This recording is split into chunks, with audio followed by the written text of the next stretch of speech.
తెలంగాణ రాజకీయాల్లో కీలకమైన పరిణామం చోటు చేసుకుంది.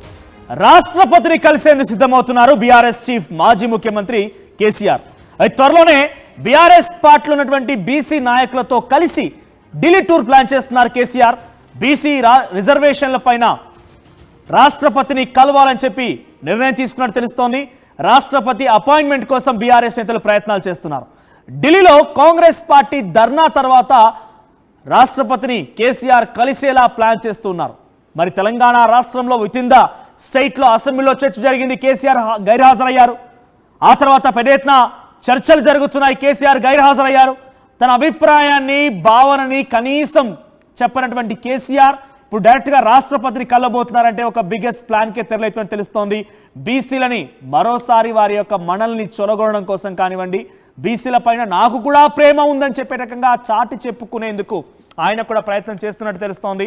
సో బీసీ రిజర్వేషన్ల కోసం ఒక రకంగా కవిత నేను పోరాడుతూ ఉన్నాను, బీసీ రిజర్వేషన్ల నా పోరాట కారణంగానే ఇప్పుడు ఆర్డినెన్స్లు చట్టాలు ఇవన్నీ వస్తున్నాయి. ఒక రకంగా బీసీలందరికీ కూడా నేనే వారందరికీ ఒక దారిని చూపించే విధంగా పోరాటం చేస్తూ నా ప్రతిఫలంగానే నేను చేసినటువంటి ఒక ఉద్యమం కారణంగానే బీసీ రిజర్వేషన్ వచ్చిందన్న రకంగా తనకు తాను చెప్పుకుంటూనే ఉన్నారు. కానీ బీసీలకు ఒక క్లారిటీ ఉంది. బీసీ సమాజం ఒక స్పష్టమైనటువంటి ఒక ఆలోచనతో ఒక భావనతో ఉంది. సో మరి ప్రస్తుతానికి కేసీఆర్ టూర్ పైన మరిన్ని అప్డేట్స్ మా ప్రతినిధి మధు సిద్ధంగా ఉన్నారు. మధు, సో కేసీఆర్ ఈ సమయంలో టూర్ ప్లాన్ చేయడం ఎలా చూడాలి? మరి ముఖ్యంగా ఢిల్లీ టూర్కి ప్లాన్ చేస్తున్నారు. ఆయన డైరెక్ట్గా రాష్ట్రపతిని కలిసి సిద్ధమవుతున్నారు. తను కూడా నేను కూడా బీసీల వైపే ఉన్నానని చెప్పుకోవడానికి ఒక ప్రయత్నాలు చేస్తున్నారు అనుకోవాలా? ఎగ్జాక్ట్లీ. అంటే చాలా రోజుల నుంచి బీఆర్ఎస్ క్షేత్రస్థాయిలో తమకు అనుకూలంగా ఎలాంటి పరిస్థితులు ఉన్నాయి, కాంగ్రెస్కి ప్రతికూలంగా ఎలాంటి పరిస్థితులు ఉన్నాయి అనేటువంటి దానిపైన వాళ్ళు ఎదురు చూస్తూ ఉన్నారు.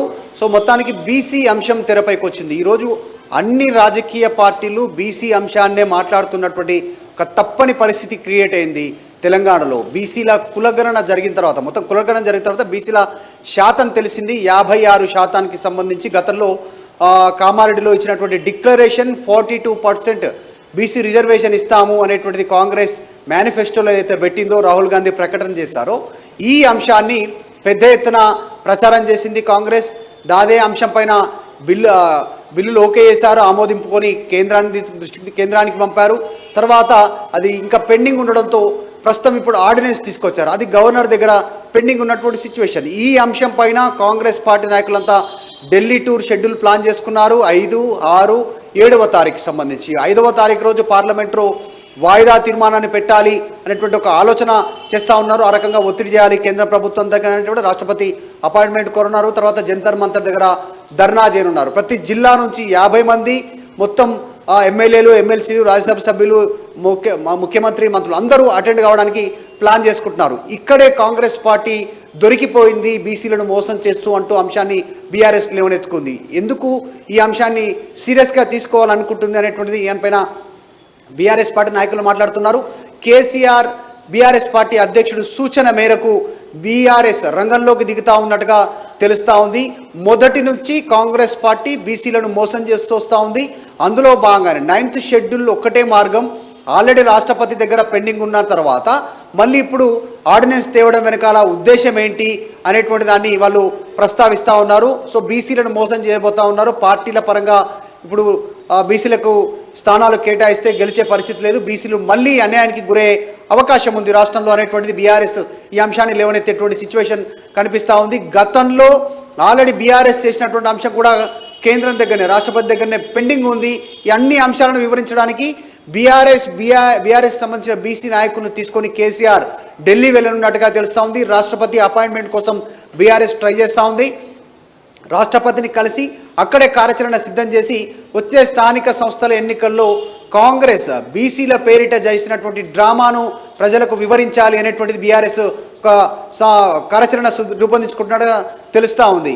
ఇప్పుడు 5, 6, 7 కాంగ్రెస్ ఢిల్లీలో షెడ్యూల్ పెట్టుకుంటే 8వ తారీఖు రోజు కరీంనగర్లో సెంటిమెంట్ రకంగా, గతంలో ఏ కార్యక్రమం తీసుకున్నా కరీంనగర్ నుంచి ప్రారంభించింది బీఆర్ఎస్ కాబట్టి అదే సెంటిమెంట్తో కరీంనగర్లో నుంచి ఒక బీసీ సభ పెట్టుకొని అక్కడి నుంచి కార్యాచరణ సిద్ధం చేయడానికి సిద్ధమవుతా ఉంది. 8 తర్వాత, ఆగస్టు 8 తర్వాత రాష్ట్రపతిని కలిసి ఈ బీసీ 42% రిజర్వేషన్ పైన ఒత్తిడి తెచ్చే కార్యక్రమం చేయబోతున్నారు. డైరెక్ట్గా రాహుల్ రంగంలోకి దిగాల్సిందే అనేటువంటి డిమాండ్ చేయబోతా ఉన్నారు. ఇప్పటికే బీఆర్ఎస్ ఒక స్టేట్మెంట్ చేస్తూ ఉంది. ఢిల్లీ వెళ్తున్నటువంటి కాంగ్రెస్ పార్టీ నాయకులు 4, 5, 6, 7 తర్వాత వాళ్ళు తిరిగి హైదరాబాద్ రావద్దు.